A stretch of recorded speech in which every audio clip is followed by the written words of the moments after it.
বন্ধুরা চলে আসলাম পাটিসাপটা পিঠা নিয়ে। আজকে আমি করে দেখাবো ক্ষীর পাটিসাপটা। আমি পাটালি গুড় দিয়ে ক্ষীরটা করেছি।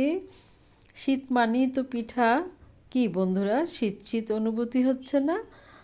এই তো শীতের মৌসুম মানে আমরা বিভিন্ন রকমের পিঠা নিয়ে বসবো। তাই আজকে আমি দেখাচ্ছি পাটিসাপটা পিঠাটা। এখানে আমি 1 কেজি দুধ নিয়েছি, জ্বালিয়ে হাফ কেজি করে নিয়েছি। আর বাটালি গুড়টা আমি জাল করে ঠান্ডা করে মিক্স করে নিলাম।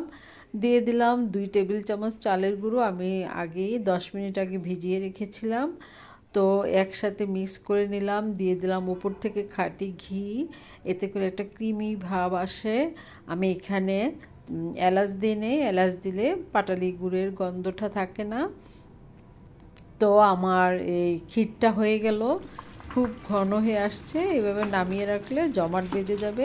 আমি ফ্রিজে রেখে ঠান্ডা করে নিব। আর এদিকে আমি এখন ব্যাটারটা রেডি করব। তো আমি এখানে 1 কাপ ময়দা দিয়ে দিলাম আর সমপরিমাণ চালের গুঁড়ো দিয়ে দিলাম। তো দিয়ে আমি এখন 1 চিমটি লবণ দিব আর দিয়ে দিলাম 1/3 কাপ গুঁড়ো দুধ। 1 কাপের চাইতে একটু কম আমি চিনি দিয়ে দিলাম। এটা স্বাদ মতো, যার যার ইচ্ছে মতো দিবে। আর এখানে একটা ডিম দিয়ে দিলাম। দিয়ে আমি হাত দিয়ে খুব সুন্দর করে মেখে নিচ্ছি, যাতে সবগুলো উপকরণ খুব ভালো করে মিক্সড হয়। আর এই কাজটা কিন্তু হাত দিয়ে করতে হবে। হাতে করলে এই ব্যাটারটা অনেক বেশি মসৃণ হয়। এই যে আমার ব্যাটারটা খুব সুন্দরভাবে হয়ে গেছে। আর ঘনত্বটা ঠিক এরকম হতে হবে, বেশি পাতলাও না আবার বেশি ঘনও না। এই তো এইভাবে ব্যাটারটা করলে পাটিসাপটা পিঠাটা খুবই মসৃণ হয়, খেতেও মজা হয়। তো আমি এখন ঢেকে রেখেছিলাম 10 মিনিটের জন্য। তারপর আমি চুলায় চলে গেলাম। আমি প্যান বসিয়ে দিয়ে এখন ঘি ব্রাশ করে নিলাম। তো 1 হাতল করে দিয়ে দিচ্ছি গোল রুটির মতো করে।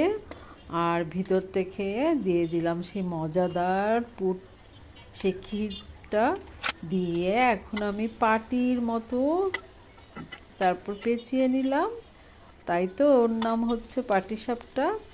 তো হয়ে গেল আমার একটা। এইভাবে করে আমি সবগুলি পাটিসাপটা বানিয়ে নিব। আর আমি এর ফাঁকে ফাঁকে কিন্তু দুটো খেয়ে ফেলেছি গরম গরম। এই শীতে চুলার পাশে বসে গরম গরম পাটিসাপটা কী যে মজা। আর যখন আমার মারা বানাতো তখন ছিল লার্কির চুলা, আমরা পাশে বসে থাকতাম, একটা একটা বানাতো আর একটা একটা খেয়ে ফেলতাম। খুবই মজা লাগতো। সব ভাই বোন একসাথে মিলেমিশে খেতাম, সেই মজাটা অন্যরকম ছিল। এই যে আমার সব পিঠা হয়ে গেছে। তো আমি একটা কেটে দেখাচ্ছি ভিতর থেকে কেমন হয়েছিল। এই যে আমার পিঠাটা, ভিতরে ক্ষীরটা দেখা যাচ্ছে। আল্লাহ, মজা হয়েছিল।